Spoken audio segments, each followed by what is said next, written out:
Nous désirons voir ta gloire, Père éternel. Nous désirons te rencontrer.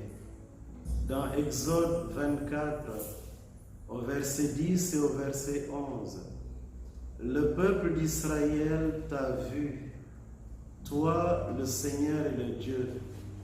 Ils ont vu tes pieds, ils ont vu ce qui était autour de tes pieds.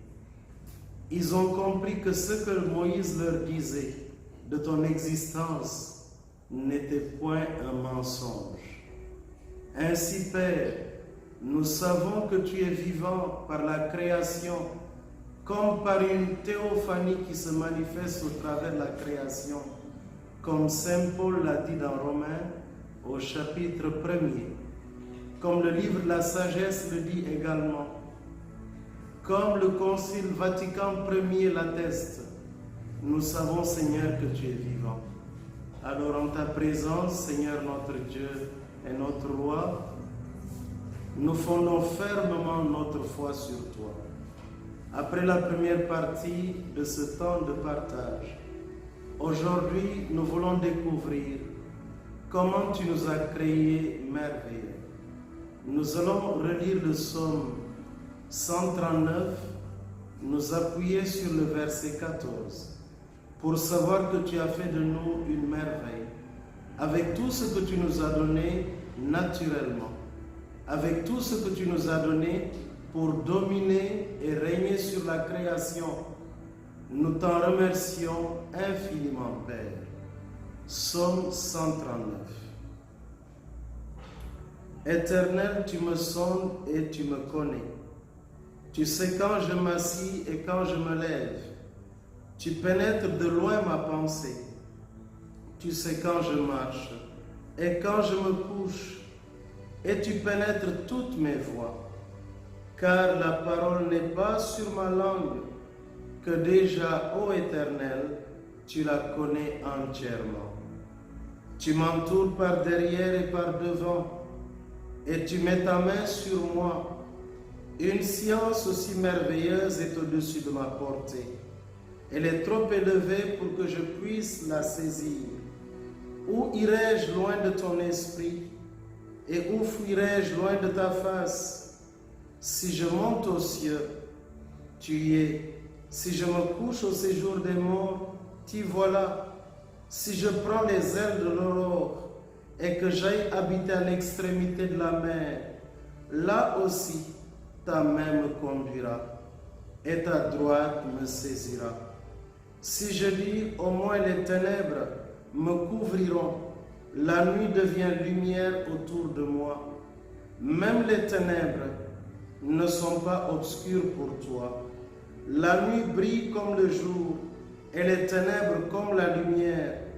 C'est toi qui as formé mes reins, qui m'as tissé dans le sein de ma mère. Je te loue de ce que je suis une créature si merveilleuse. Tes œuvres sont admirables et mon âme le reconnaît bien. Mon corps n'était point caché devant toi lorsque j'étais fait dans un lieu secret, tissé dans les profondeurs de la terre. Quand je n'étais qu'une masse informe, tes yeux me voyaient, et sur ton livre étaient tous inscrits les jours qui m'étaient destinés. Avant qu'aucun d'eux existât, que tes pensées, ô Éternel, me semblent impénétrables, que le nombre en est grand. Si je les compte, elles sont plus nombreuses que les grains de sable. Je m'éveille et je suis encore avec toi. Parole du Seigneur. Nous rendons grâce à Dieu. Seigneur, nous te bénissons pour ces paroles qui nous révèlent dans ta science que tu nous as, Seigneur, façonné. Nous nous réjouissons. Tu as fait de nous une œuvre, de chacun de nous, une œuvre si merveilleuse. Toi qui m'écoutes, tu es une œuvre si merveilleuse. Quelle que soit ton apparence extérieure, quel que soit ce que tu es ou ce que tu as, tu es une œuvre merveilleuse. Alors laisse le Seigneur manifester cette œuvre au travers de ta vie. en te jetant dans les bras du Père, en acceptant d'accueillir ce don de cette œuvre si merveilleuse que tu es. Accueille les talents naturels que tu as reçus. Accueille l'intelligence, les facultés de l'âme, tout ce que tu as reçu. Oui, la volonté, l'intelligence, la raison, l'émotion, l'affectivité, tout ce que tu as reçu de Dieu. Accueille tout cela. Et de telle sorte que, accueille ton corps. Le pape Jean-Paul II nous a édifié sur la théologie du corps. Accueille ton corps. Accueille tout ce que tu es, ton âme, ton esprit, ton cœur, ta sexualité, tout ce que tu es, tous tes organes internes et externes, ta masculinité, ta féminité. Accueille tout cela devant Dieu. Dis à Dieu que tu es une œuvre si merveilleuse. Accepte que Dieu s'empare de ta vie. Ça veut dire qu'il te conduise et fasse de toi exactement ce qu'il désire tous les jours. Pour que dans ce monde, tu puisses avec lui être son image, être à son image et à sa ressemblance. Pour que tu puisses réellement refléter sa présence et sa gloire. Nous bénissons le Seigneur.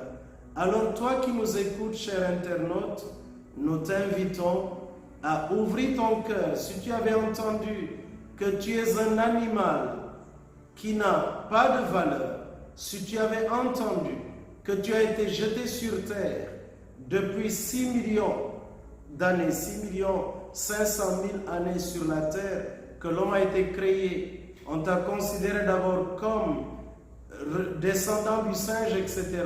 Sache que tu ne descends pas du singe. Sache que tu descends d'Adam et Ève. Et la science aujourd'hui a prouvé que le couple Adam et Ève a véritablement existé. Alors donc aujourd'hui, Dieu t'a façonné. Dieu t'a manifesté son amour en te donnant la vie. Alors mon frère, sache que tu as de la valeur aux yeux de Dieu et que tu acceptes d'accueillir tous les dons, tout ce que Dieu a déposé en toi. Ainsi, par ta grâce, par sa grâce, tu seras heureux, tu seras heureuse. Amen.